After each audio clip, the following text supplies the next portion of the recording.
Welcome to the Fire These Times, a podcast dedicated to the easy task of tackling the 21st century. It is a project born out of my conviction that doing so requires an interdisciplinary and intersectional approach to understanding our complex world. I'm your host, Jaway Ayub, and in these episodes I bring you conversations at the intersection of politics, history, philosophy, culture, science, and all the fun stuff in between. The following episode was first published for monthly Patreon supporters. To become a monthly Patreon supporter, please head out to patreon.com/firethesetimes or check the website for other methods.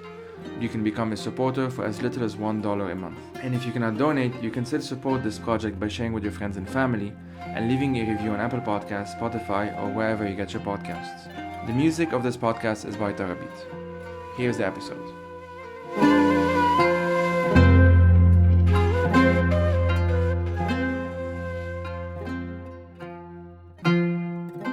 So this is a conversation with Bram Büscher. He's the author of the book The Truth About Nature, Environmentalism in the Era of Post-Truth Politics and Platform Capitalism. As you may know by now, I've been trying to do a number of episodes on how to think about climate change. Obviously, this is something that's on everyone's minds, especially given the recent wildfires, droughts, floods, and so on. But the subject that we get into here may sound very specific at first, because we try to understand what it means to not just think about climate change, but what does it mean to actually do something about it? And even more specifically, what does it mean to do something about climate change in the era of quote-unquote post-truth and platform capitalism? Given that so much of our mediascape today, and so much of our world, is regulated by these big platforms, Twitter, Facebook, Amazon, Google, TikTok, and so on. How has that impacted the way we deal with the topic of climate change? Has it, as many people believe, facilitated communication around climate change? Has it made it easier for people to become quote-unquote aware? Does that make a difference? And if yes, how so? And if no, why? These are just some of the questions that we ask in this conversation. So although we do focus on the big platform corporations, I think this is a conversation that goes beyond that, as with so many of the episodes on this podcast. And as usual, I would love to hear from you, your thoughts, feedback, criticism, and so on. So feel free to contact me either on Patreon or by email, which you can find on the website. Take care, folks. My name is Bram Büscher, and I'm a professor and chair of the Sociology of Development and Change group at Wageningen University in the Netherlands. But I also hold visiting positions at the University of Johannesburg and the University of Stellenbosch in South Africa. And I'm currently in Stellenbosch on a 6-month sabbatical with the Stellenbosch Institute for Advanced Studies, working on my new project on sort of the political economy of biodiversity in the sixth extinction crisis. My work mainly and broadly looks at the political economy of environmentalism and conservation. So I try to look at human-nature relations from different angles. I've studied transboundary protected areas, or so-called peace parks, the relation between fossil fuels and conservation, so-called instances of green violence, where the urge to protect nature is becoming increasingly violent, and also the relation between digital technologies and nature. And that's basically the topic of my most recent book, The Truth About Nature. Yeah, and so the most recent book will be the primary topic of this conversation. I've been thinking about the topic itself that you get into the book, and for the record, as you mentioned, it's called The Truth About Nature, Environmentalism in the Era of Post-Truth Politics and Platform Capitalism. I've been thinking about this topic for such a long time that seeing a book that delves deeply into it, and directly into it, I should say, because a lot of books sort of tiptoe around it, if that makes sense, almost felt too good to be true at first. So as the title suggests, this is a book about truth, right? About how to think about nature, how to think about environmentalism, how to think about climate change, obviously, specifically in our current contexts of so-called post-truth, in quotation, and also that post-truth mediated by platform capitalism. And that last bit is why I've been enjoying the book so much, because often, or a lot of the headlines, articles, books even that have come out on so-called post-truth, especially since Brexit Trump, right, when the interest kind of came back on that, tended not to focus too much on the latter bit of platform capitalism. They may blame the big companies, social media companies, but they don't kind of give it that other name. So just in case listeners might not be familiar with some of the terms that I just used, would you mind just starting us off by presenting your book, the general arguments behind it? Yeah. So the truth about nature might sound like a relatively arrogant title, right? But I mean it very serious in the sense that clearly a lot of people, and I would include myself there as well, and perhaps yourself as well, Joey, are very concerned about the global environmental sort of crisis that we are in, that we are facing several interlocking crises around climate change, biodiversity, ocean acidification, and what have you. And at the moment where this is becoming a truly global crisis of incredible proportions, we are going through a so-called post-truth crisis. And of course that is a problem that for many feels incredibly personal, incredibly like a major responsibility on their shoulders, right? Particularly those that see themselves as tasked with understanding the rest of nature, but also saving it, right? And I mean, we can come and talk a little bit about like the connotations to saving nature and all that a little bit later on. But of course there's a huge amount of people, conservationists, environmentalists, and others who feel this kind of responsibility. And the one thing that in my other work as well is I take that very seriously. I might disagree with certain tactics, or I might disagree with certain ways of presenting the rest of nature and all that, but clearly they are in a conundrum that is incredibly painful, right? They and I feel like we really need to do something about this, and hence one of the key strategies has been to then in the face of post-truth to kind of shout the truth off of like all the rooftops and every possible medium that you can possibly find in perhaps more and more hectic language. I mean, some are using terms like biological annihilation or other catastrophic language in order to get attention, which does really well on algorithms and on platforms. So clearly, platforms, digital platforms like Facebook and Twitter, TikTok, and others, have become sort of megaphones for many people to try to do that. And in the process, a lot of people, and I'm quite astonished, but many more progressive people as well, think that these platforms in some way or another allow them to have, allow them to talk to the rest of the world, and the rest of the world then notices. I mean, that can happen, but the reality of platforms is such that both the power structure behind it and the way they actually work out in practice is antithetical to not just spreading ideas around truth, but actually having good conversations, right? A meaningful understanding between different people, and more broadly,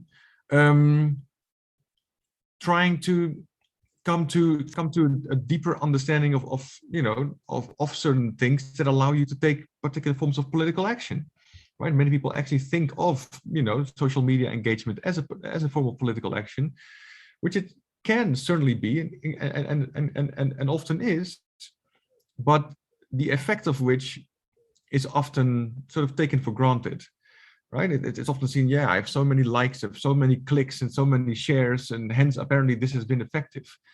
But one of the key points I think I'm trying to make in the book is that, building on work by others, obviously, particularly Nick Srnicek's work, but also Shoshana Zuboff and others, is that platforms, the way they operate, actually undermine any idea about truth and shared and joint understanding. And this basically relates to the kind of commercial model that make them so profitable, right? And this is what I, based on Nick Srnicek's work, call platform capitalism. So in very short, I mean, this term is critical for the book, but platform capitalism relates to a mode of capitalism, right? A sort of a reorganization of capitalism, if you will, whereby increasing amount of things that are happening in the world and that we do in our lives are mediated by platforms. And the simplest way I think I can sort of explain that is as sort of literally a medium in between. So if you want to go somewhere, do something, find out something or the other, the idea is that you must go through these platforms, right? So they literally, I mean, we all know this from Google, right? They want to be in between us and the rest of everything that we do. If we want to go somewhere, we go through Google Maps. We want to search anything, we Google it. It's become a verb. And if we want to see how we're doing as a scholar, then Google Scholar, you know, also provides us with those possibilities. Now, Google has a particular sort of way in which they operationalize this platform. Amazon does that in relation to consumer goods. Facebook does it more in relation to, you know, like everything, but, you know, like more in sort of the friends and family sphere, or right, social connections and all that. Twitter is more sort of, you know, short messaging and all. I mean, we all know this, but they all have their different sort of way in which they try to do that. But they all, you know, but they all work according to the basic platform model, right? Airbnb sits in between those who want to stay somewhere and those who want to rent something. And they basically take off rent on the one hand. That's what makes them so profitable.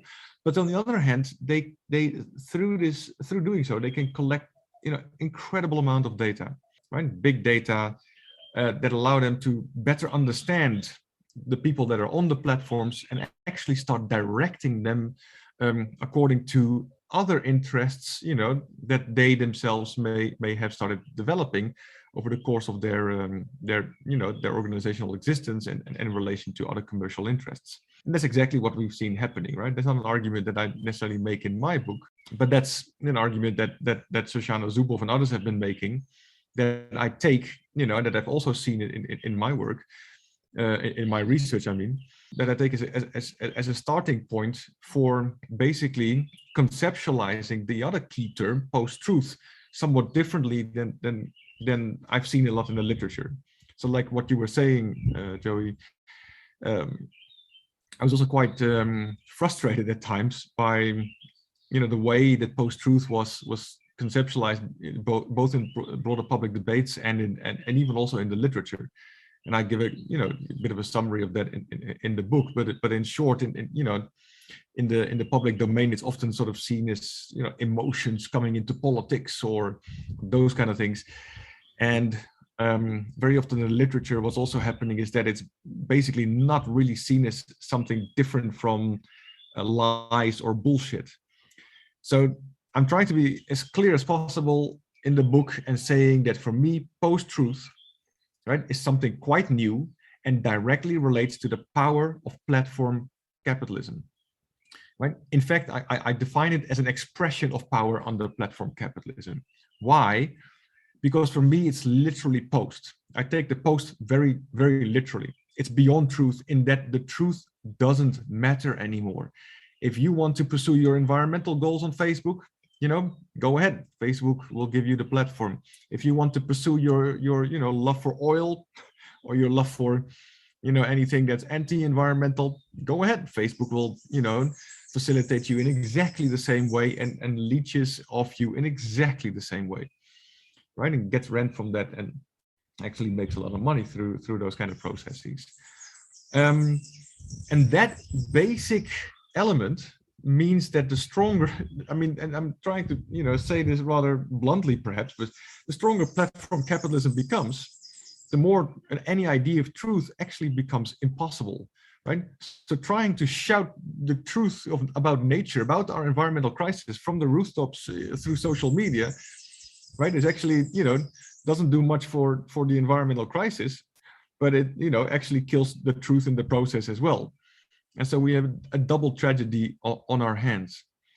Now, the way to maybe counter this is to revalue and rethink about what it means that truth actually is, right? And this was a process for me as well, because like so many other scholars, I've kind of been brought up and became more intellectually active during the very dominant sort of postmodern and deconstructionist kind of constructionist kind of movements and all that.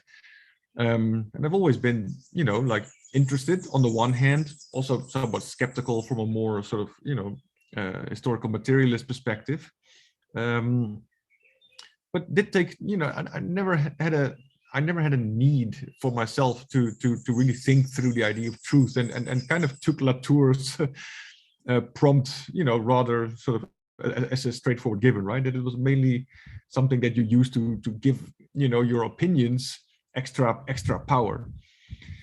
But upon reading Foucault some more, particularly the last lectures that he gave before he died, and literally one of the last lectures that he gave before he died, he actually talks about the courage of truth. That, in his famous way of saying it, truth is always power.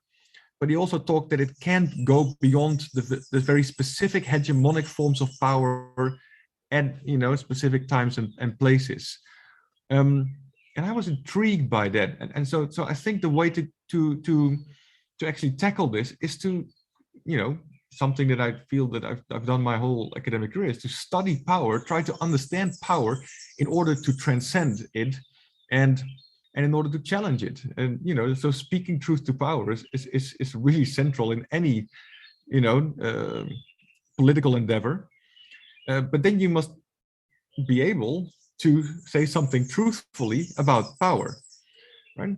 And that this is a very interesting, like tension, obviously, that I try to embrace wholeheartedly in the book. I actually refer to my sort of approach under the term truth tensions, that we must always speak truth to power at the same time as we must always interrogate truth claims. We must always do both at the same time. And that for me also means interrogating the power behind platform capitalism, right? And that very understanding for me personally has been very helpful. And why I wrote the book is I hope that it will also be helpful to others to try to understand what kind of sort of power this is, how it relates to truth and nature, and what we can hopefully do to maybe try to confront it, and to make our broader politics in relation to environmental questions a bit more effective. Right. Thanks a lot. This is basically an amazing summary of the book. And so we can kind of unpack this step by step, if that's okay. One aspect of it is, and I have a quote here, that sharing truth about nature through online new media, these big platforms that we're talking about, to counter post-truth has the unintended effect of reinforcing the structural dynamics responsible for the environmental crisis, end quote. I want us to get into this a bit more. So I'll just ask you if that's okay to explain what that means, or maybe give an example if that helps. And I'll sort of then maybe respond by giving a bit of my own thoughts, because I definitely agree, and I think it even goes beyond it even goes beyond talking or thinking about climate change, because we're seeing this really throughout the board. Yeah, I mean, very basically, much of my work has been trying to interrogate the relation between environmentalism and conservation and capitalism. And I've come to the conclusion that in one way or another, we need to move beyond capitalism in order to meaningfully tackle the environmental crisis. So, that also means trying to continue to understand how capitalism morphs, evolves, changes, and transforms, because it is a very dynamic system, right? And not everything within it is necessarily bad or evil, or certainly not people that are trying to make a living, right? So it is, a crazy beast if ever there was one, but thoroughly uneven, and something that is continuously changing. And so this new iteration of platform capitalism takes capitalism to at least from an historical perspective, I would argue, a logical next step, right? Where sort of the long road that capitalism has been through since the 1920s, where it increasingly started focusing on a political economy of the sign, right? Whereby advertising, commercial imperatives, commercial advertisement became more important in order to convince, society, workers that they also needed to be consumers, right? So Baudrillard and many others, of course, have written about all of this very effectively, and that is kind of this, I would say, the start of what we are currently seeing in extremis, namely that value is increasingly not embodied in directly in the production process or the products themselves, but increasingly in sort of the values that they sort of embody and the branding and marketing around that, right? You can also refer to that as speculative capitalism or whatever, and that kind of speculation and the forms of communication that go with it have been elevated to another level under platform capitalism, really by allowing these platforms to sit in between every producer and every customer, every person and everything that they want to do in life. And that inter-between position is incredibly powerful, right? Especially when they become so big that you can't ignore it, right? Most companies don't feel that they can ignore Facebook. They can be outside of Twitter. They somehow need to, and conservation organizations the same thing. And so that kind of incredible power, but a power based on rent seeking on the one hand, and on free floating communication and branding yourself, incessantly and always on the other hand, right, is a very, I think, logical but also quite dangerous phase of capitalism that we're currently in. And so if that is the case, and if capitalism itself remains highly environmentally unsustainable, then promoting the truth about nature on platforms and not actually also trying to see how these platforms themselves need to change is a contradiction to the environmental movement and environmental goals more generally. Yeah, for sure. And as I mentioned, like this, it happens across the board. As someone who's been in journalism on and off for a long time now, of course, this has become a story that everyone knows of how it is almost impossible to be a journalist today without having some kind of online presence. And obviously, it has creeped into academia as well in recent years. Yeah, totally. And this is really across the board, of course. And I'm someone who, and I've mentioned this a number of times, I'm reluctantly on Twitter, and it's something that I've noticed because I used to have a big Facebook page for at the time, my blog. And when I deleted the Facebook page because I couldn't handle being on Facebook anymore, traffic to the blog pretty much collapsed almost overnight. Yeah. And this just became and of course I knew that this was going to happen, which is why I postponed making that decision for like a year or even a year and a half or something. And it's one of those things where almost everyone who's on Twitter, almost anyone, knows that there's something wrong with it, knows that there's something unhealthy about it. If someone who isn't on Twitter asks someone who's on Twitter, should I join Twitter? We almost always tell them no. And yet we're all on it, or at least a lot of people are on it, of course. And I've been in that situation. A good friend of mine asked, should I be on Twitter? And I told them, no, there's no need. Unless your job forces you, in which case I can't do much about it. But yeah, if you still have that kind of choice, treasure it. But it's true. It really is, and it got to the point where I have this dilemma all the time. And as you mentioned, of course, the reason why it is a dilemma is that sometimes it has a good side, right? If it was always only negative, we wouldn't be having these conversations. And in fact, the reason why we are having this conversation is that it feels like we're forced to have some kind of Faustian bargain with it. Like, we give a bit and then it gives us a tiny bit more, but then we give so much more, etc., etc. And then or at least the way it's been presented in recent years, is that, well, this is the cost of modern communication, right? Like we have to give a bit, or a bit in quotation, of course, and then we get so much in return. But I suppose the difficulty is in the everyday moments that becomes so. Yeah. Fires are happening in Greece, right? Happened a couple of weeks ago. There was a very dramatic video, right, of people on the coast, and they were on the boat and they were filming. And there is the urge to share this. And in the moment itself, the pros of sharing it always outweigh the cons of sharing it, right? There's this kind of a fight against, Yeah. I don't know how to describe it. Some feel like a fight against time sometimes. Like it's an immediate thing, and we need to even if we have issues with Twitter in the long term, and that's how I end up thinking. We have to do it now, but then obviously the now gets extended and extended and extended, and several years down the line, we're still having the same kind of patterns in our thoughts. And I've seen this on Twitter, I've seen this on Instagram, I've seen this on Facebook.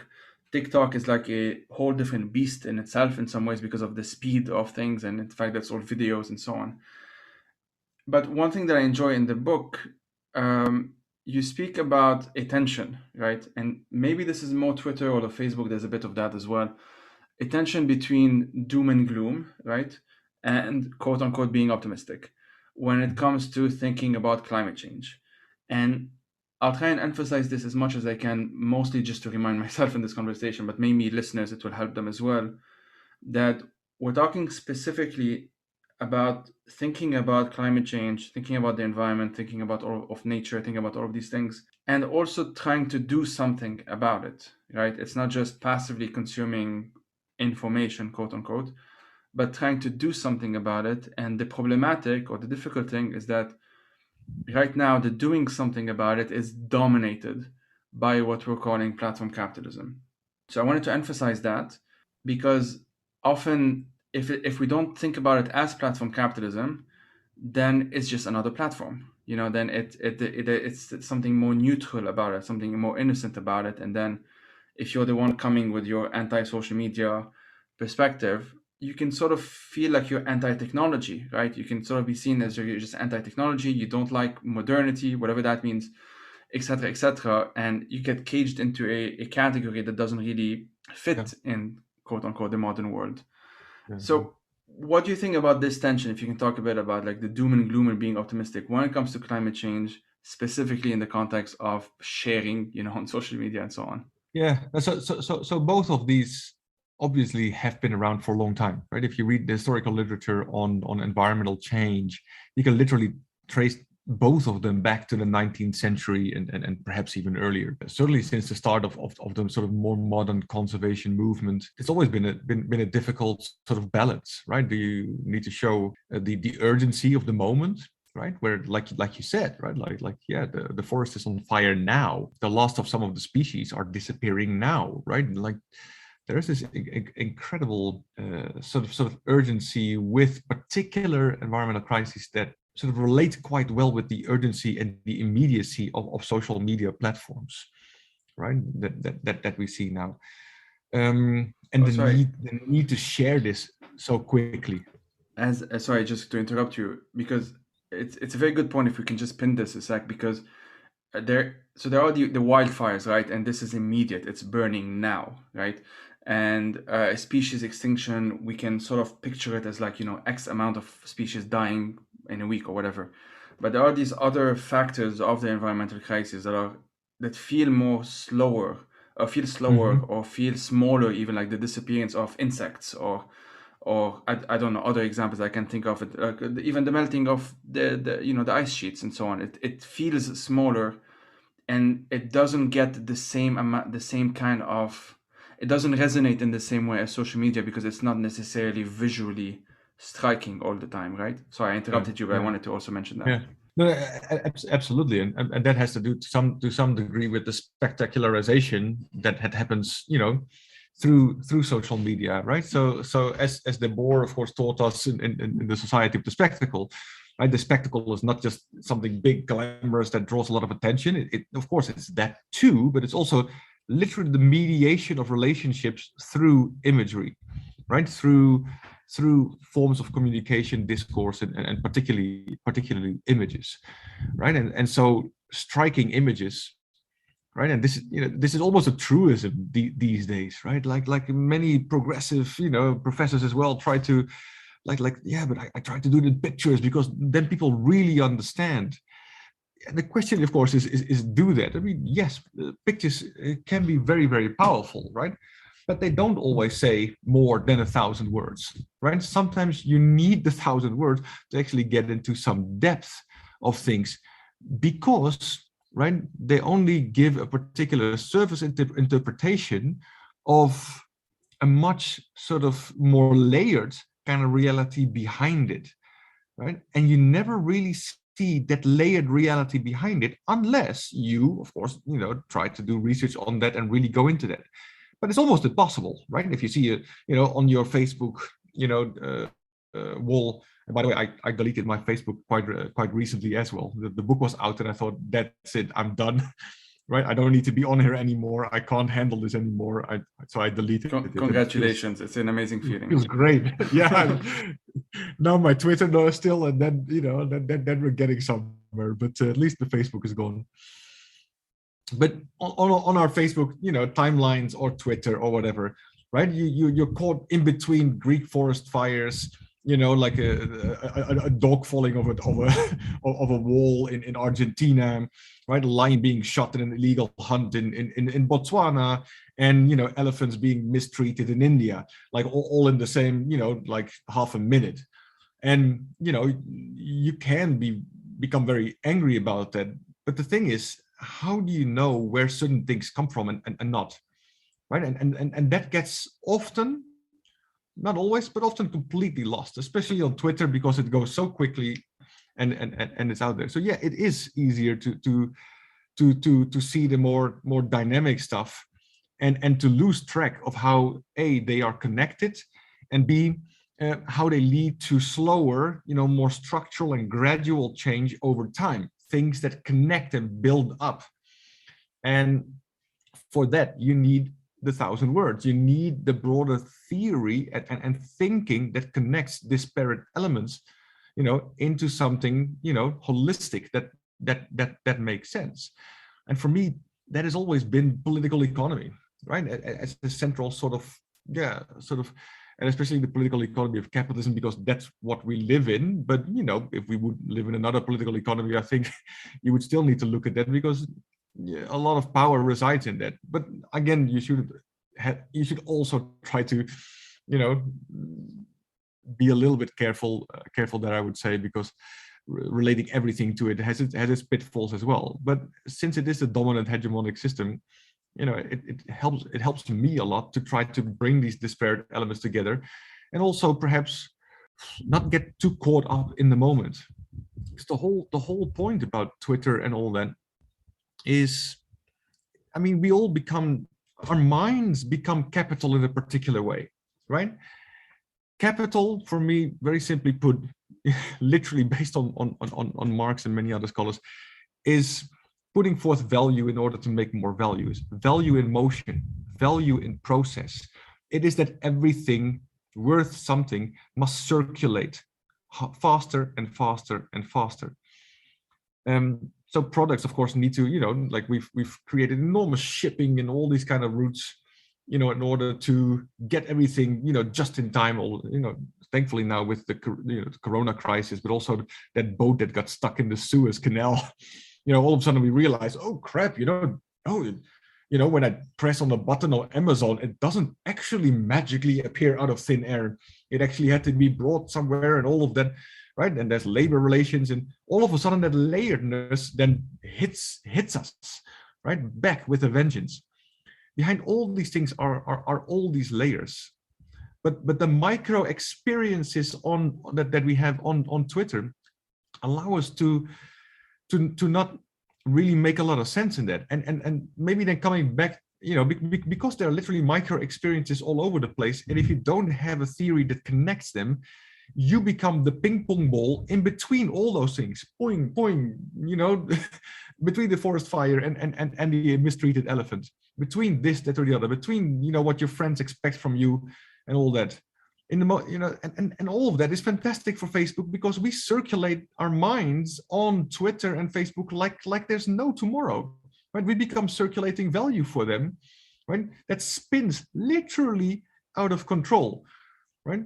So a key to deal with that, right, is on the one hand to develop, in the capitalist mode of way of thinking, is to develop your marketing strategy, right? Namely, making things really catastrophic so that you draw attention, right? Doom and gloom, or actually being very positive, right? So Korean philosopher Byung-Chul Han, who I draw quite a lot on in my recent work and also in the book, really talks about this as a key element of contemporary society, right? That is actually about positivity, that we all need to brand ourselves the whole time and to show like, oh, great. And you see this I'm sure with friends as well. I see this with people that I know, writing tweets like, oh, excited this, oh, great this, oh, look at me this, and blah, blah, blah. And he says it's a particular form of narcissism, right? Right, by way we constantly need to expose ourselves, we need to circulate ourselves, and we feel that is the only way to literally be part of a kind of global conversation through which we get recognition. And we do, right? The more likes you get, the more recognition you feel. But he says you don't actually hear the other, you hear yourself more than anything else, because you're constantly zooming out in order to get these likes and this reinforcement, right? There's no negativity of actual otherness in that, and if there is, you can quickly dismiss it as some silly people that that you need to attack, which is what happens on Twitter as all the time as well, of course. And so the positivity of exposing yourself as capital the whole time, this is from Byung-Chul Han, right, has a direct consequence that you burn yourself out literally from the inside, right? You become constantly caught up in this anxiety of you need to be online, you need to be present in order to do that. But like you said, literally yourself, you see that it works to some degree, because traffic can then be directed in particular ways. But you also in the process burn yourself out. You wear yourself out. You optimize yourself to death is his terminology. And the only way to actually deal with that is to literally figuratively, with your mind, with your body, take a step back and at some point say no more, right? And there's only a few who can do that while remaining on Twitter. I'm seeing whether I can somehow deal with that or not, but most of us find that incredibly difficult, right? And I think that's where environmentalists get a double anxiety going, right? They already have this anxiety, this huge pressure of the environmental crisis. And then on top of that, there's the anxiety that you get by staying abreast of all the things that are happening on social media in order to respond to that and be part of it and thinking that is effective. But yeah, so my my argument is that it's not. And I think a lot of people, or more people definitely than before, know this now, or at least feel this, right? It's a bit everywhere. It's become almost too obvious to even point out, although I do think we need to always point it out and put words to it, to this phenomenon. I've noticed that, and it's more like a personal experience, that, for example, I don't have social media on my phone, and I'm only on Twitter anyway. But with the exception of when there's an emergency in Lebanon and I feel that there is something that I need to check immediately, I would, and when that happens, I would download it on my phone again and then uninstall it immediately after. Other than that, it's become simply too much. And I've always asked myself, or I've been trying to ask myself, why is it too much?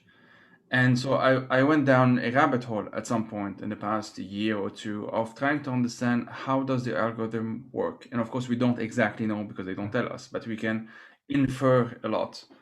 And what does it mean when you can go on Twitter analytics and tells you engagement and views and whatever other buzzwords they use? What do these things mean? And the thing about engagement, and I was having a conversation with a Lebanese activist like last week, as it happens, on this, and I was telling her that not to reply to trolls and not to quote unquote engage, and I use that term before kind of withdrawing and being critical about that as well with those trolls. And there was a sense from her perspective that she doesn't want to give them the satisfaction that they're winning, right? And so she responds to them. But then I sort of explain what I've started understanding about what engagement actually means on social media. And in that specific context of trolling, I'm not talking about a disagreement, I'm talking about an actual trolling situation. The only person that would quote unquote win isn't even the troll, it's just the platform. Exactly. Yeah. And the platform, it's like a gambling house, the house always wins. Yeah. At the end of the day, regardless of whether I tweeted something that is quote unquote useful and it got 10,000 retweets. As far as Twitter is concerned, that is the exact same thing as if I had tweeted complete bullshit, complete misinformation, and it also got 10,000 retweets. Exactly. It's the same thing essentially. Exactly. Yeah. And though putting it in those terms, that's when people start, I think, realizing more and more that the things that they're using are not neutral platforms. That it's like it's alive in some sense. It's also acting upon you, and it's doing so at a speed that most of us can't really comprehend because, of course, it's computer generated. And this is when I start seeing that it creates some pause, right? It creates some kind of sense that because the implications are pretty overwhelming at times, because it's like you have to accept that you may have spent the past decade of your life, on this thing or this app or this website, whatever, for a long time, and a significant percentage of that past decade. And in some ways, you were also at the same time being played, if you see what I mean. Yeah, because absolutely. Yeah. there's a reason why it works at the end of the day. So. Yeah. No, I see a lot of even colleagues I really, really respect sort of saying that they engage on discussions on Twitter as a form of social outreach, as a form of outreach, outside of the ivory tower. And look, these things are never black or white, right? If there's one thing that I've noticed, I mean, sure, you can maybe convince somebody somewhere, and something positive can come out of that. But the overarching way in which this is taken up by those platforms is one of complete and utter indifference. And not just that, that is the one aspect, and I think you're very right in pointing that out. But of course, if you look at this as a form of power that is also part of a much broader, more historical, like structure of power and political economy of capitalism, it also integrates itself into much broader tendencies that have been going on for longer and further intensifies those. There are many, right? The one I mentioned earlier is that it further alienates us from nature, that it further stimulates a particular consumerist economy that clearly we see all around us is not good for the rest of nature, etc. But another thing that it does is to further accelerate ideas about time and temporality. It becomes addictive in very particular ways, as though your being indeed is literally caught up in this kind of platform and system, and you don't know how to get out of that. I mean, literally, it is in that sense kind of an addiction, and Byung-Chul Han says that it's not for nothing that scrolling works a bit like a slot machine, right? You have to push down in order to see things rolling, and then new messages, new things. It goes on forever. It never really stops. It's by design, right? And anything that is worth anything is worth pausing for. Is worth actually being in silent awe for. The greatest things actually don't need so many words oftentimes, because they're expressed in so many other ways, right? That you can never do on Twitter. And we all know this. I mean, this has been going on for a long time, and Twitter and social media have hyper accelerated that, right? In a way that becomes both addictive and structurally creating a structural sort of stranglehold on politics, on society, on the relations between people, with each other, between companies and their consumers, etc., etc. And we feel that internally, right? All of us do. We, like you say, but it is now part of this structural element that you can only tackle if you fight it, by fighting the structure behind it, right? And thankfully there are people who are doing that, right? Not just kind of post-capitalist people like myself, but I mean there's one guy in the United States who was one of Mark Zuckerberg's old mentors and wrote a book called Zucked, ZUCKAAD, something subtitled like how Facebook is destroying society or something or the other. Because he also realized like what he himself also made money of is actually destroying society from the inside out, right? By creating complete utter distrust between people, by creating a nichified society where everybody has its own particular niche, and they become echo chambers and all that. And with more and more information flying around, we understand the world less and less. And that is the current phase that we are in, and through which we need to confront a myriad other crises, right? Not just the environmental crisis, but we are talking today when just Kabul was taken over by the Taliban, and many other places ongoing, and where continuing incredible forms of imperialism and racist politics continue to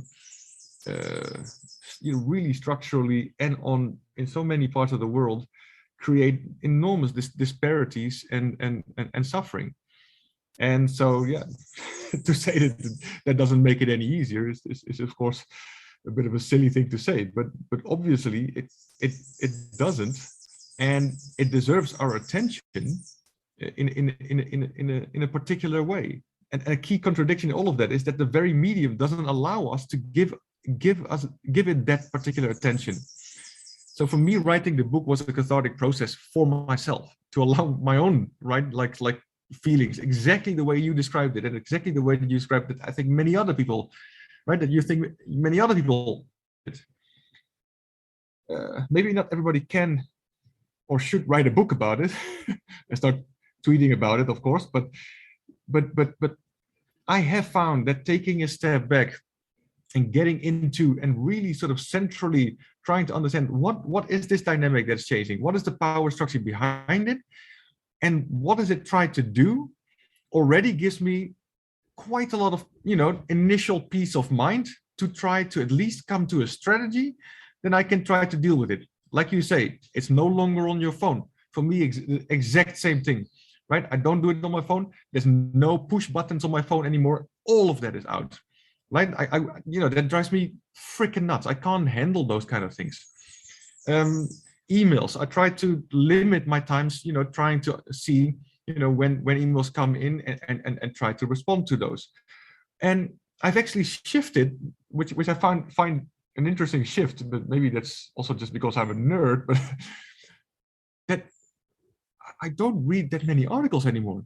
I'm reading more and more bigger books, because I feel that really sort of now quenches my own sort of longing for more depth, that which is the opposite of the often silliness on Twitter. So maybe it's also a coping mechanism or something. I don't even know myself. But that those moments make me more relaxed, composed, and able to strategize in a way that allows you to deal with all of this. And it pains me, and I dread to think about what people do in order, if they don't have these kind of mechanisms, or don't build these mechanisms, and actually allow themselves to be this ping pong ball in between, within the Twitter sphere. I don't know. Exactly. I mean, for me, I also think of it in the sense that, so as I said, I've been going through this process of thinking a lot about technology in my or social media specifically, in my place within it. But I still need to pace myself essentially at times. In the sense that I used to have Twitter, Facebook, and Instagram, and I felt that was too much to think about, and so I deleted Facebook and Instagram. I deleted Instagram twice actually. I then reinstalled it at some point 2 years ago, and then I re-deleted it a few months later.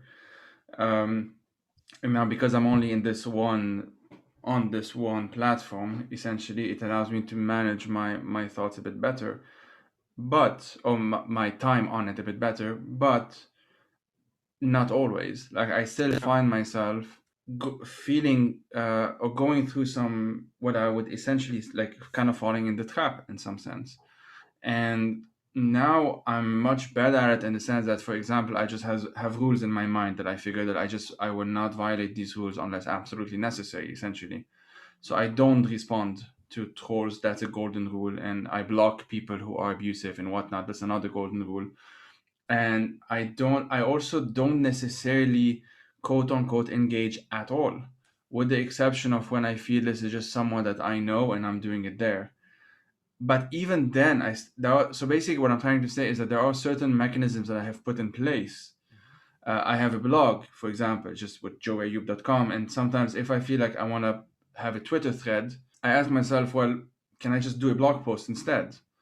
And often the answer is yes, and so I would then do a blog post. But I don't always think about it. Sometimes the habit takes over, if you see what I mean. Yeah, yeah, yeah. And I'm saying all of this also to say that it took me a lot of time. I had the space, the mental bandwidth for it.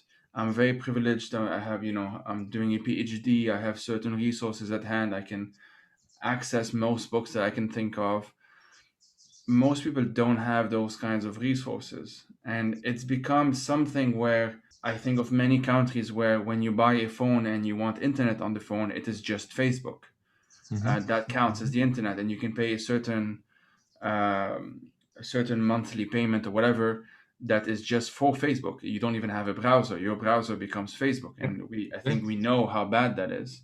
yeah. But Myanmar, that was one of the issues, right? exactly, Yeah, exactly. yeah, And so, and for some people this is like an extreme example, but it really isn't. It's just an example where you have even fewer safety nets that yeah, maybe I would have taken for granted otherwise, if you see what I mean. yeah, yeah. And related to this, or going back to the point that we're talking about, of the sense that I want to do something about something, right? Like I want, it's really bad in Kabul right now, and we know this, of course. As it happens, we're speaking on what is it, August 16th, the day after the Taliban took over Kabul, and it's basically ongoing, and it's gonna probably be ongoing for a long time.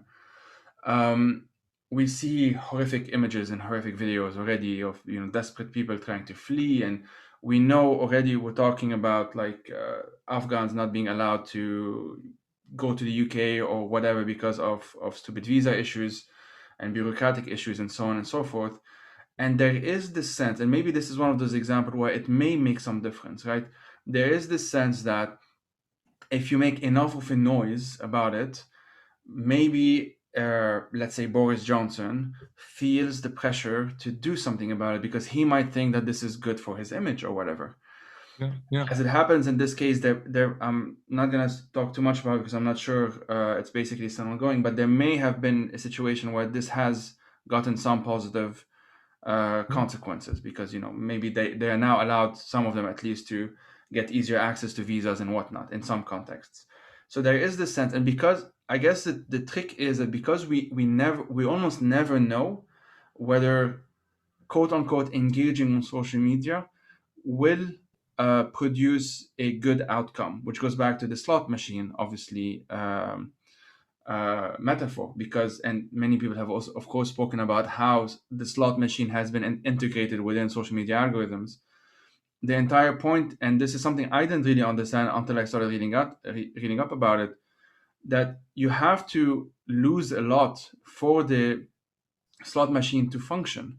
You have to always feel that maybe next time, maybe next time, maybe next time. That's sort of the entire point. Yeah, yeah, And from time to time someone will win, The trick is that the number of times that someone wins is tiny compared to the number Yeah, of times that the house wins, which is why we yeah, of course have the slogan of like the house, or the expression of the house always wins. And it's yeah, sort of the yeah, same on social media. yeah, The Afghanistan example may be an example where some people may be saved or helped or what have you, not necessarily because of it, but maybe partly because of you being on social media. But then you yeah, have all of the other examples in which not only does it make no difference, but it's actually taking time away from very crucial time, if you see what I mean, from what we need to yeah, otherwise be doing. And yeah, this is the yeah, trick. And I don't have an answer to it. I don't think anyone has one answer to it. But I think it's very important to understand that this is a problem, i.e., that this isn't yeah, a neutral platform. We're thinking about Twitter, yeah, but all of the others as well, of course. yeah. Yeah. Yeah. So if I would, I mean, I think there are three critical issues here in relation to what you're saying, and I think it's really important. The first is in relation to individual responsibility, right? Do you as an individual have the resources to cope with these kind of structural power dynamics in a way that allows you to stay sane? I think in one way, inevitably, everybody that's on these things needs some kind of strategy, right? You can't just go give yourself all over to it and survive as as a normal human being. So people, I think everybody does have some kind of strategy. Some are perhaps more effective than others. Some have a broader sort of context in mind that allow them, that help them to make sense of this. But these things are so addictive that if you just surrender to them completely, that might be completely dire. And of course, when people then lose, partners or work, I mean, people get fired over this because they spend so much time on platforms, right? You see that it has consequences. But this, of course, is also very typical of the way that neoliberalism, capitalism works, and lays responsibility for structural problems with individuals, right? We all individually need to sort out how we deal with this. But in the meantime, structurally, the problem, deepens. So we can't run away from it. We always have to sort of try to keep ourselves motivated to try to not succumb to it. That is very, very tiresome, right? That's incredibly tiresome. That wears all of society out. And you can see how wary all societies globally are at the moment. And this, kind of power is not an insignificant part of that. Not the only, but not an insignificant. That is the first one. Second element is that you then have to look indeed at the structural element behind it, and to realize it's not just about communication, right, in relation to Twitter or social relations, in relation to Facebook and blah, blah, blah, blah, blah, but it goes much, much, much further, right? Airbnb, renting taxis, like Uber and all that. But indeed, as you said, for example, also in academia, right? Elsevier, right, is a horrible, horrible publishing company, partially coming from my, my own country, the Netherlands, who not only take an insane amount of private profit directly from public purses by, getting free, labor from academics and then selling it back to them with for a lot of money through university library subscriptions and all that. But now, right, it's being turned into platform, like all these things. Now you first need to pay, and then you can publish so-called open access, but a lot of articles are, in the same amount of money. So it creates immediate inequalities amongst researchers. And second of all, it becomes a platform model whereby all kinds of forms of data are integrated to tell you if you're interested. Oh, you're interested in Lebanon and post-capitalism. Oh, you should read this article. Oh, you should read that article. And the structural pressures that you experience on the Twitter you try to deal with now come in your work as an academic, but not just in your work, but people in taxi industries and in hospitality industries and all other industries know everything about this. In fact, all of us are ranked now on a daily basis. How was your interaction with your teacher, right? Like all of us are constantly have to worry about whether we don't get ranked on platforms that do that. So that is a much more structural effect in which platforms and platform capitalism or surveillance capitalism, or however you want to call it, is changing the way that capitalism works, right? How it makes profits and how it turns basically all of us, including those, often those at the top, although, they have the resources to better manage it, into addicts and into, nervous wrecks who need to constantly perform because, they're afraid of the next rating, which is always, tomorrow or the day after. So your horizon also changes. The third element is that you need to relate this particular structural form of power, platform capitalism, to yet others. And this is why, for me, environmentalism is so critical, right? And particularly conservation. Because in the third part of the book, I have some case studies where I do try to show that if there's anything that distinguishes conservation from some of the other sectors, is that they know that it's not about whether you make an online difference, right? Saving an online elephant is not the same as saving an offline elephant. So they know that ultimately the stuff happens in the fields, right? You need to get your boots dirty in the mud, with actual ecosystems that are not romantic, that it's not easy to work with, and whereby all kinds of other elements come into play. And there, of course, all of this again is even less black and white than some people maybe make it out to be. First of all, in the sense that yes, you can achieve certain things, right? And I show examples of that in terms of putting pressure, for example, back in the day on Dilma Rousseff in Brazil against some kind of law, right? If you can muster it and you can build these campaigns, you can sometimes indeed influence certain things very much, and it does and can certainly happen. But secondly, right, all kinds of other elements like class and race and gender and all kinds of things, of course, also come in there. And it's good to somehow find a way, which I think any good theory of capitalism should do, and I think I said that in the beginning, right, to take the power of these things very, very seriously, but not make them all determining, because they're never all determining. There's always still contingency, there's always still space. And you must also use those spaces, not just to protect yourself, but also build bigger things, right? Vis-a-vis structural power, and to see that others are actually also doing that, right? In terms of platform capitalism, there's platform cooperatives currently being set up. There are other ways to use digital media that, and there's ways where, for example, you can directly attack the structural power of these forms by, for example, looking at loopholes in legal systems, right? In the US, they say that platforms, have editorial responsibility. Like a newspaper can be, made liable for the stuff that comes out in the newspaper. But there's a loophole in US law that, doesn't give Facebook or Twitter the same liability, right? So anything can be posted on their platform and they're never liable, right?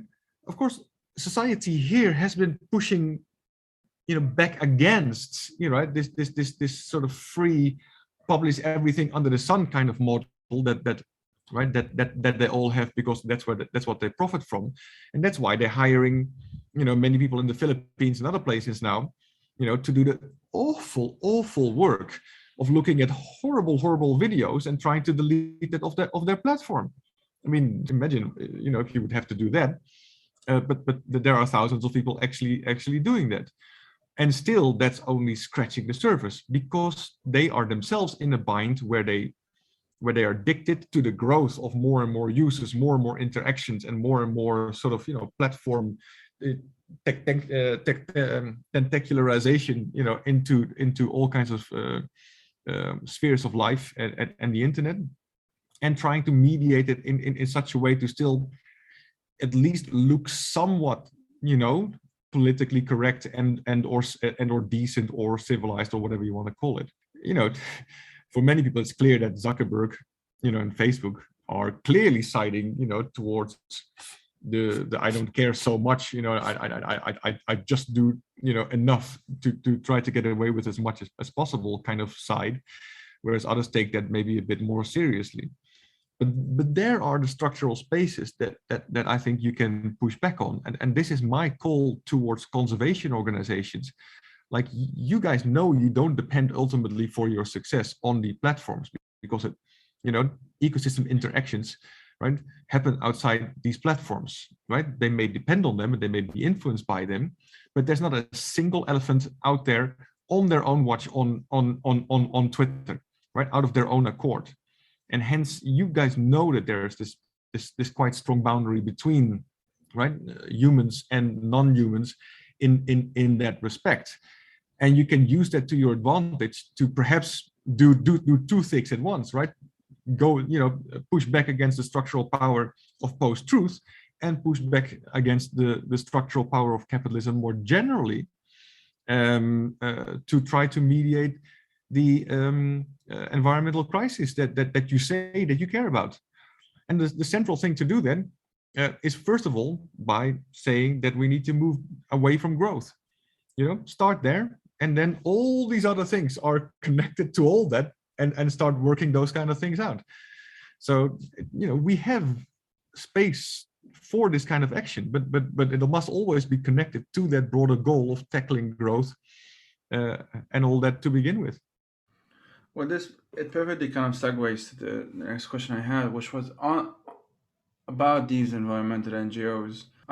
For like disclaimer, 10 years ago, I was a volunteer with the WWF, and we went to Madagascar for 2 months, and I was very young, so I don't feel I was that useful. I did much. It was a conservation project. The year after is when I started wising up, I should say, because I also went to Peru with another NGO. And there, halfway through, I decided to quit it and to basically backpack through Peru. And the reason why I did that is because it became very clear to me, much more so than the year before, that this really had nothing to do with the project that they were advertising on their website. And that's kind of around that time that I discovered terms like voluntourism and that kind of industry that I was inadvertently, unwillingly, I should say, part of. You go through a lot, it's semi-related to this, but you go through a lot in the book of examples of environmental NGOs that have spent or are still spending a lot of resources, a lot of money on, hashtag facts of wildlife and online campaigns and petitions and so on and so forth. And again, this isn't to say that none of it is useful, but there's clearly too much being put into it compared to what other sort of actions we need to be taking right now. And some are doing it better. This is kind of a generalizing statement, but it's definitely a trend. And you give the example of conservation 2.0, elephant 2.0, Kruger 2.0, and rhino 2.0. Is it okay? Can I just ask you to expand on some of these examples, if not all of them? Why did you choose these examples, and what do they sort of, what do they evidence? What comes out through these examples? Yeah, that's a good question. Well, a key thing that comes out is that, like I said, I would expect everybody has some kind of strategy. A key argument that I make across these 4 chapters on Rhino 2.0, Kruger 2.0, etc., is that environmental organizations are not dupes of this, right? They also think and strategies in relation to this. They don't just blindly follow platform capitalism in everything, and they struggle with a lot of things in the process, like all of us do. They perhaps may not think about it in terms of platform capitalism or a structural critique of capitalism, which I think is problematic, which I think they should do. But that doesn't mean that many of them don't still have their own theories about how to handle this and not to put too much pressure on people. Where are the limits of your social media engagement? And in fact, there's a lot of money going on in that, right? Like setting up social media strategies. I mean, it's a huge, growth market. It has become a huge growth market. And, there's plenty of consultants that make a lot of money of that. And I actually quote some of them in the book as well. it's become this real, real sort of niche industry within conservation as well. But what I wanted to show with some of these chapters in particular, right, besides that, they're not dupes and they strategize, is also the particular kind of politics that come to the fore when you actually take both platform capitalism seriously and also offline dynamics. So, for example, in the Kruger 2.0 chapter, I go a bit deeper into how social media has been changing, the politics around the Kruger National Park here in South Africa, and one particular aspect is how it allows a particular group of people, and a racialized group of people, namely mostly whites, that have traditionally, of course, literally owned the park, right, under apartheid, and have historically really developed this incredible bond with the park, and still have, right, 75 to almost 80%, of people visiting the Kruger Park are still white. I mean, and the park's authorities here actually keep those statistics, so you can actually check that and see how that is changing. But they want to have this particular relation with a park that is sort of like almost a romanticized space outside of the rest of politics, right, in South Africa, that many of them are tired of, right, and don't like all too much, and they critique the government all. And here's a space where they can do that and sort of directly relate to, right, the amazing and abundant and like spectacular natures that you find there. And a platform that allows them to fully zoom in through pictures only on those natures makes it even easier to discard, the layered contexts around them. So my argument that I'm making, sort of in relation to sort of relational literatures and broader sort of ideas in theory about that, how everything is entangled and all that, I sort of show, this allows, right, these whites to be even more entangled and relational to the park through social media. It actually hybridizes the border even more, and at the same time, and that's the central argument in that chapter, it actually fortifies, reinforces the racial boundary that the park is founded on, right? Because not only does it allow whites to create this kind of relation with the park through these images focused only on animals, right, discarding people, and especially Black people that have historically been dispossessed from the park, but the park is also neoliberalized, and it commercially depends on the income from these same white people in order to keep itself afloat. So even though it's run by Black people, it doesn't actually have the incentive to go against these dominant media representations. They try sometimes, but they know that spectacular animal pictures, without all the troubling social context and history of the park, works often much better to attract tourists and people to the park to spend the money that they as employers of the park subsequently depend on. So you see, it becomes a very interesting sort of circle. And the politics that I take from there is what I call politics of distinction. In that, right, in that people try to make sort of distinguish, and I take this from Bourdieu's idea of distinction, right? That across different social categories, class categories, people try to do all kinds of things, to distinguish themselves from others, and they often do the same thing in parks. So like, oh, check it out, I've seen 5 lions. No, but I've seen 10. Oh, but I saw them hunting. Oh, there's endless amounts of ways in which you can interact with animals that allows you to distinguish yourself. But distinguishing yourself as an individual, and this comes back to our discussion that we had about how to deal with social media, right? Distinguishing yourself as an individual also relates to distinctions made in the broader social sphere, right, in society as a whole. And here, these kind of distinctions of really getting this deep connection with the park subsequently also keep a broad distinction, right, a really racialized distinction of the park very much alive.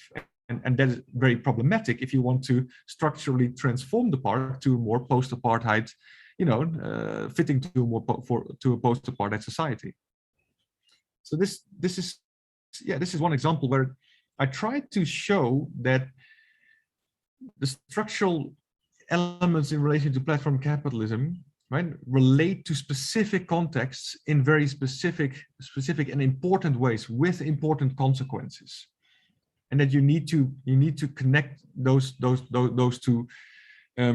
You know, and yeah, I mean, this took me years of field work and study to of course come to these kind of conclusions, but so many people don't have that. But the one thing you can of course do is to be aware that there always are these layers and to show some interest in that. That's the least you can do, right?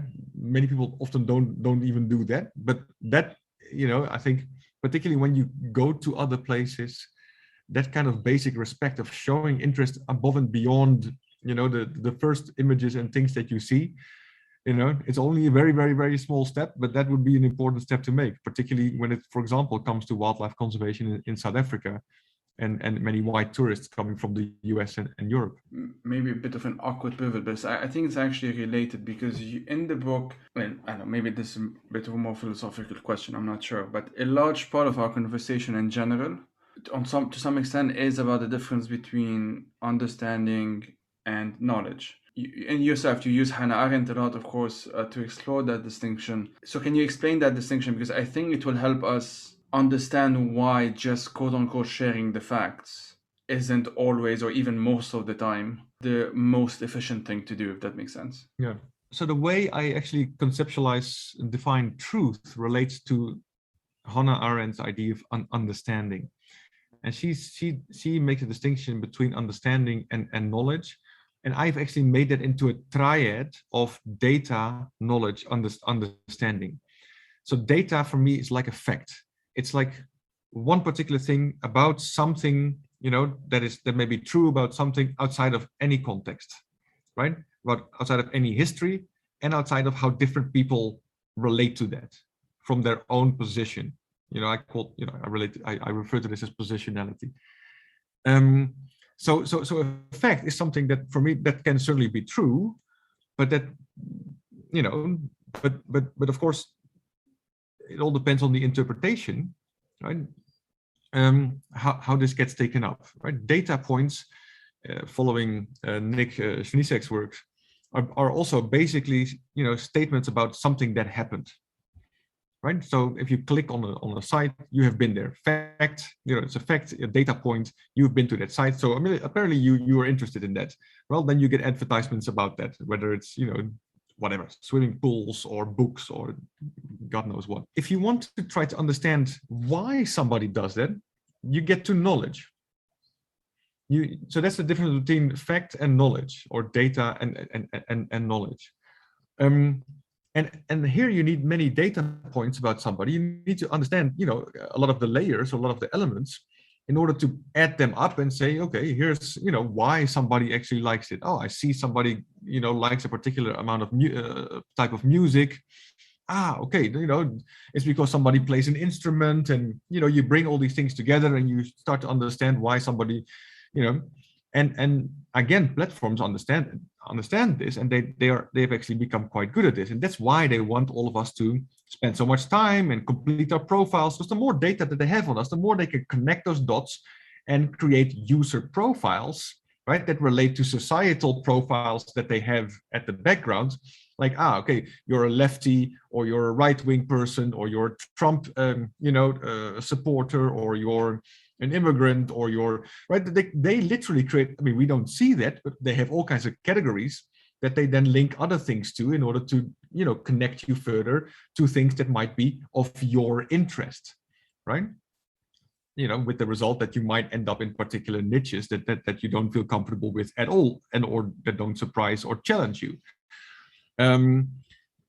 One step further, so the bare facts, the bare minimum outside of everything, you know, facts or data, you know, trying to get them together on, you know, you get the question why, but that doesn't actually make things meaningful. And that's the key difference between knowledge and understanding, or between, for me, facts and truth, right? If you've been living with a particular community, right, that has, for example, like in relation to my book, been kicked out of a park, and time again, you found that you're trying to get back your relationship with the land, but you're hindered by this boundary and all the tourism that relates to that. When you grow up, I mean, that becomes so meaningful in both a positive or negative way, but your being is caught up in that, right? And that's what I really mean with things that are meaningful. And that, Hannah Arendt says, relates to translating to particular forms of common sense, right? Things that you sense around you as a human being, and this is where algorithms stop. They don't sense it, right? They try to keep pushing, these algorithms, the people behind them, in order to try to come so close that it's almost freaky. But you can sense from another human being, certain moods or certain other things, right? And then respond to that in particular ways that become meaningful.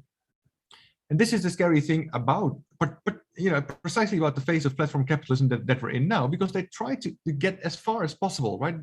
To pretend that they can be as meaningful as humans can be with and to each other. But they can only do that based on more data, based on getting back to bare facts. And there's always this disconnect there. Of course, we humans also depend on facts, right? In terms of your research, you depend on facts and data, right? Babies, when they grow up, they also depend on all kinds of data points that allow them to connect the dots, if you will, right? Connecting the dots literally is the same kind of thing. And then they become meaningful in, for me, three particular ways in terms of the history that they come out of, the context that they are in, and the positionality of different people. And that kind of sense, relating that kind of sense, right, is where real depth is possible. And then it's actually no longer anymore about an outcome, as Arendt says, right? Truth and understanding for her, never stop and never end. Literally, right? It's a lifelong journey, and there's actually pleasure, and there's incredible, power also in getting into that depth, knowing that the outcome is, and this is where it differs from platforms, right? Because they need this particular outcome.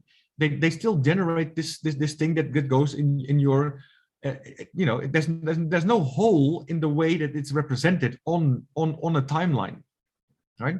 This is why Facebook has been experimenting with these timelines, because they want it to become more intuitive to you, but they can't, because it always is in the end the work of algorithms and the data that's applied them that ends up on your list, rather than a person that at some point knows when to shut up and just put an arm around you and say, you know what, it's all fine, the world sucks, or this sucks, or that's good, or that's right. Clearly, algorithms and Facebook can never do that. They actually, in the process, because they come closer and closer, but can never reach that, they actually make the feeling of estrangement and alienation bigger and deeper, and you start searching for that meaning, but you can never get it. And that, is one of the incredible dangers of our time. In a world where meaning, right, and depth already are sort of, becoming more extinct and endangered, to give it terms that I often use, because everything should be commodified and can be bought and sold, even partners and people and what have you. Right? This takes it again to another level. And so the danger is not only in terms of the environmental crisis, but also a real deep human crisis of alienation that goes with that. And the key is understanding and truth. And that's why we shouldn't give up on those things. And in some ways, like, if we want to take out like an actionable conclusion in some sense to sort of wrap up, you write that speaking truth to power, and I have the quote here, is about the art of compressing the understanding that is the basis of truth into common sense kernels that challenge hegemony, end quote.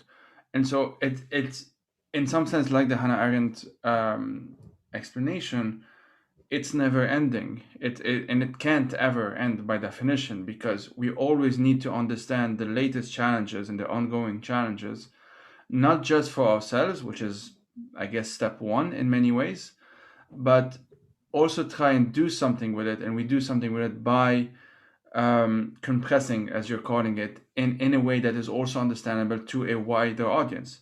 And that is, Yeah. by definition, very difficult to do. And we always will have different ways of doing it. And it will always adapt, or at least it will always have to adapt to the latest crisis, but also to the latest platform, some might say. And this changes from platform to platform. Some people will decide that the best way for them is to just stop and no longer be on those platforms, and that's fine. Others who would choose to stay, or who don't have a choice to stay, for them it's going to be a different kind of balancing act in many ways, if that makes sense.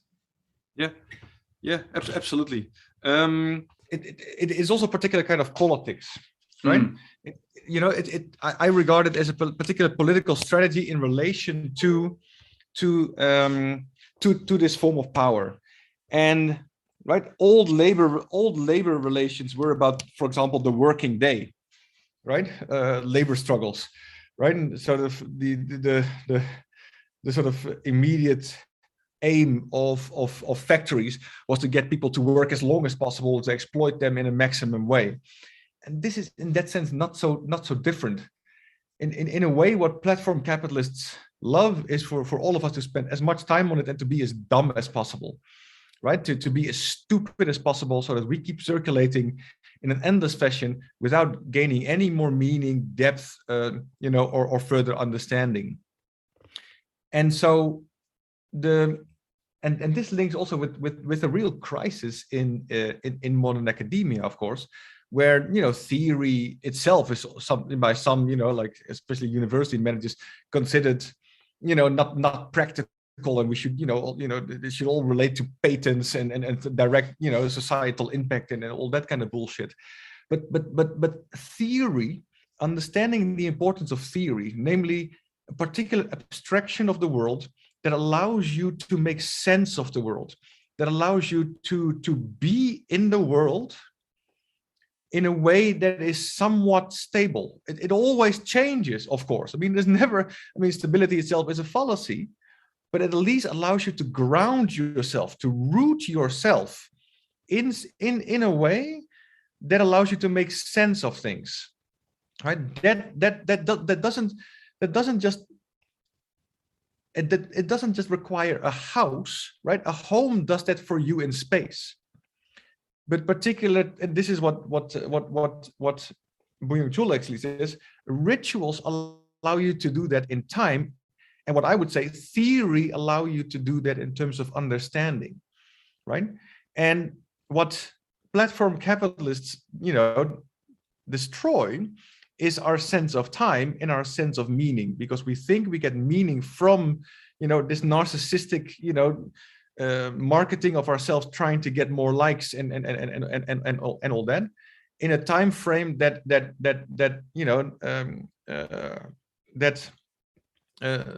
mingles everything in relation to their algorithmic and needs for commercial interests, rather than our own sense of trying to find ourselves, or trying to help others, or trying to relate to things, or trying to do something meaningful in the world, right? We think we do that, and sometimes it works out in that way, but not necessarily because platforms are interested in that, but because we know how to mediate platforms in such a way that we can still get that done despite the platforms, right? And these are some of the examples that I show in the book, that it does happen. But it's, again, that is not a long-term structural way to move forward, right? Any attempt to address a structural problem needs a more structural solution. And if we only allow us to be seen as customers, or individuals, without a broader society that all need to reinvent the wheel, and so if you succumb to it, then you are stupid not to organize your phone in such a way that you succumb to it. It's your own freaking fault, right? It's not the slot machine's fault. It's your own fault, right? It's always your own fault, but it's not, right? And especially with these kind of bigger things, whereby they themselves, don't hold them to their own neoliberal creed of individual responsibility, because they lobby governments like there's no tomorrow, because they know structural power needs to be pushed in their direction and not in a broader direction that is a little bit more environmentally sane, a bit better for our brains, and a bit more socially, equal. And I think it's, trying to capture that in particular moments is what I mean with those kernels, right? You can never say to everybody, I mean, I also felt at some point like, okay, I've written the book now, but yeah, I mean, I was at the end of the book, right? Yeah. I mean, people have to be nerds like myself to read the thing. It's not, at least what I've heard from people, it's not the lightest bedtime reading there is, and I fully accept that. And it, I try to make it as really readable as possible, but then again, you can't say to everybody, read the book. That's the silliest thing that you can say. No, you need to from that moment really sort of yourself think through those things, work together with others to organize, and then help each other find, those kind of things that link individual short, kernels to a broader, organized platform for change. And those things are there. There are people doing that. And right, I think the biggest challenge is how to find, other like-minded people and actually make that worth your while, whilst not again succumbing to the same structural forces. So I don't have the answer to that, but that for me is certainly something I'm also struggling with, and I work together literally now in South Africa with friends and colleagues here who are also keen to do that, and that gives me, besides a lot of pleasure in life, it also allows me to deal at least with some of these issues that otherwise would probably drive me completely nuts. Well, I mean, I totally agree that we can't always ask people to read the book, but we are going to recommend 3 books, and maybe they are going to read these 3 books, who knows. But what are 3 books that you can recommend for our listeners, and just briefly talk about them, if that's okay? Like, explain why you like these books. So I mean, these would be in relation to my own book, but like I say in the beginning of my preface, if you want to understand platform capitalism, then I do think Nick Srnicek's books is a fantastic start. It's pretty short, but it does such a crisp job to explain what happened in the changes of capitalism and how it and why that is important. Shoshana Zuboff's book, The Age of Surveillance Capitalism, is a good book. I know some people are quite critical of that, including people who have also written about platforms and all that. I'm not 100% sure about her politics in relation to capitalism more broadly.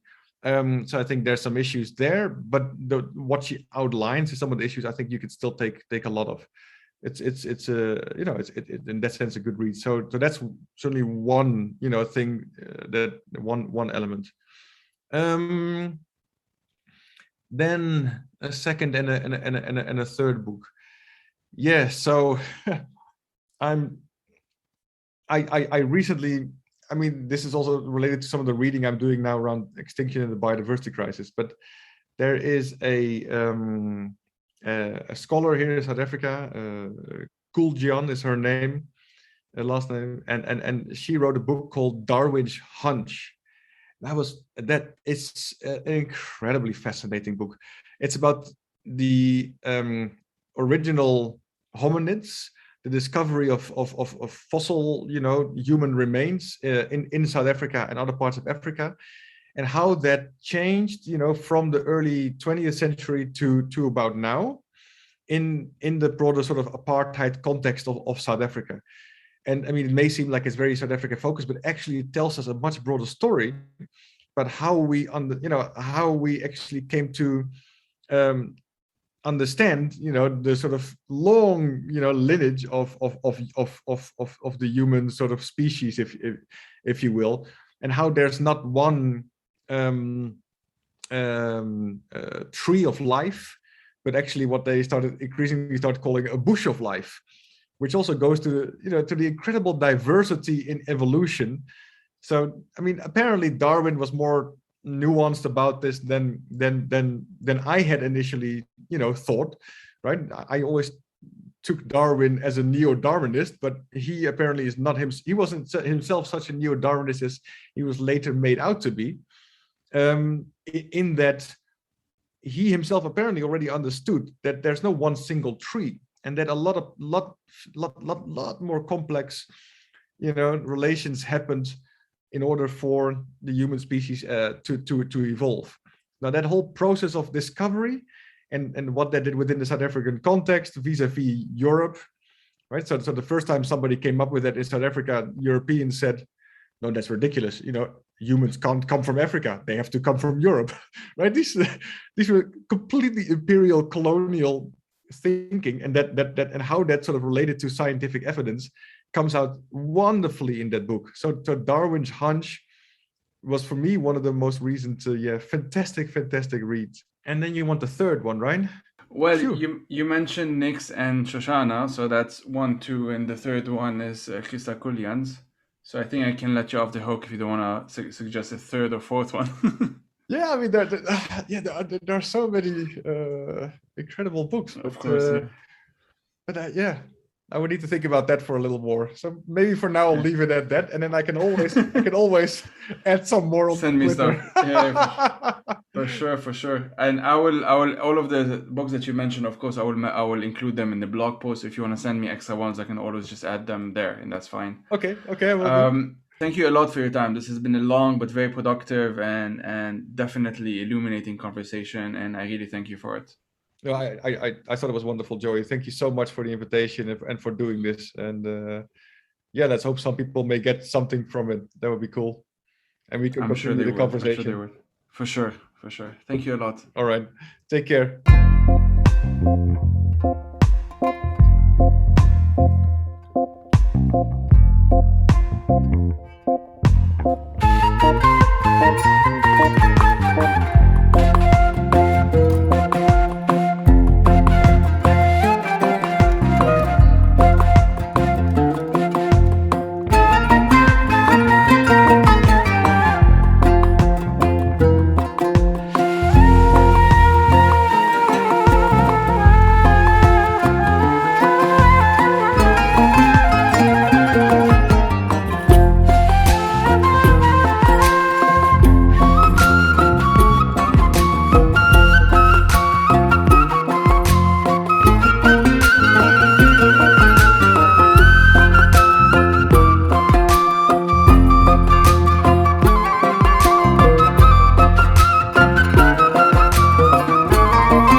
Fire These Times is made possible by supporters on Patreon. If you'd like to support through a monthly donation, you can head out to patreon.com/firethesetimes. And if you want to explore other options, you can do so by checking out the website.